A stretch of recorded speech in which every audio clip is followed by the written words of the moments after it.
तुम्हें कोई पढ़ा नहीं सकता, कोई आध्यात्मिक नहीं बना सकता। तुमको सब कुछ अपने आप से सीखना है। आत्मा से अच्छा कोई शिक्षक नहीं है। You have to grow from inside out. None can teach you, none can make you spiritual. There is no other teacher but your own soul.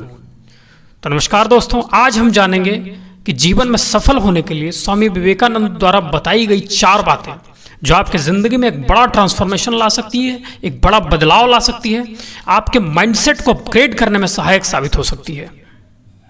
पहले सूत्र में स्वामी विवेकानंद कहते हैं, विश्वास खुद पर सबसे ज्यादा करो। स्वामी जी कहते हैं कि जो अपने आप में विश्वास नहीं करता वह नास्तिक है।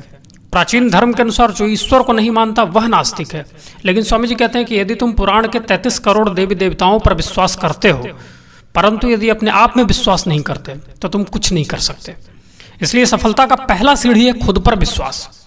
जब आपको खुद पर विश्वास होगा तब आपकी विल पावर, आपकी इच्छा शक्ति मजबूत होगी और तभी आप हार्ड लेबर, कड़ी परिश्रम कर सकेंगे, जिनके सहारे आप अपने उद्देश्य को प्राप्त कर सकेंगे। यह ध्यान रखना कि आपसे बड़ा आपका कोई मित्र नहीं हो सकता। इसलिए खुद पर विश्वास सबसे अधिक करो। दूसरे सूत्र में स्वामी जी कहते हैं कि हम वो हैं जो हमें हमारी सोच ने बनाया है। इसलिए इस बात का ध्यान रखिए कि आप क्या सोचते हैं। आपके सोच, आपके विचार दूर तक यात्रा करती हैं। तो कहने का मतलब कि आपको हमेशा दुर्बल विचारों, नकारात्मक विचारों से दूर रहना है। अपने मस्तिष्क को उच्च विचारों से, हाई थिंकिंग से भर लो। एक हाई थिंकर बनो। निगेटिविटी से दूर रहो, नेगेटिव थिंकिंग से दूर रहो। दूसरों की निंदा करना, दूसरों की शिकायत करना, दूसरों की बातों को इधर से उधर करना जैसे छोटे कामों में अपना समय बर्बाद मत करो। अपने मस्तिष्क में हमेशा अपने गोल से रिलेटेड बातें ही घूमने दो। रात दिन अपने मस्तिष्क में अपने गोल से रिलेटेड विचारों को पनपने दो और तभी आप सफल हो सकते हो। तीसरे सूत्र में स्वामी जी कहते हैं, असफलता, संघर्ष से मत डरो। कहते हैं कि ये स्वाभाविक क्रिया है। असफलता एक स्वाभाविक क्रिया, ये आपके मेहनत का बाय प्रोडक्ट है। यही आपके जीवन में सफलता को खूबसूरत बनाता है।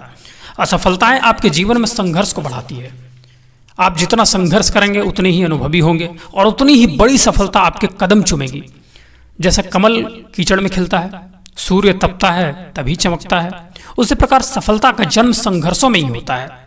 इसलिए ध्यान रखना कि संघर्ष आपकी सफलता को और भी खूबसूरत बनाने की तैयारी कर रही होती है। राष्ट्रकवि दिनकर कहते हैं कि प्रॉब्लम, संघर्ष, उलझने किसे तंग करती है और किसे नहीं करती है। तो कहते हैं कि सच है विपत्ति जब आती है कायर को ही दहलाती है। शूरमा नहीं विचलित होते, क्षण एक नहीं धीरज खोते। विघ्नों को गले लगाते हैं, कांटों में राह बनाते हैं। मतलब उलझने, संघर्ष कायरों को, कमजोरों को तंग करती है। अगर आपके इरादे मजबूत हैं, अगर आप पेशेंस रखते हैं, तो आप अपने लिए कांटों में भी रास्ता बना लेंगे। फिर क्या कहते हैं कि प्रॉब्लम, संघर्ष, उलझने क्या देती है। तो कहते हैं कि पीसा जाता जब इक्षुदंड, झरती रस की धारा अखंड। मेहंदी जब सहती है प्रहार, बनती ललनाओं का सिंगार।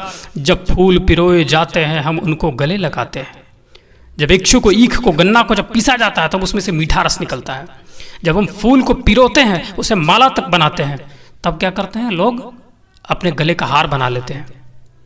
तब कहते हैं दिनकर कि प्रॉब्लम का, संघर्ष का रोल क्या है लाइफ में। तो कहते हैं कि वसुधा का नेता कौन हुआ, भूखंड विजेता कौन हुआ, अतुलित यश क्रेता कौन हुआ, नवधर्म प्रणेता कौन हुआ, जिसने न कभी आराम किया विघ्नों में रहकर नाम किया।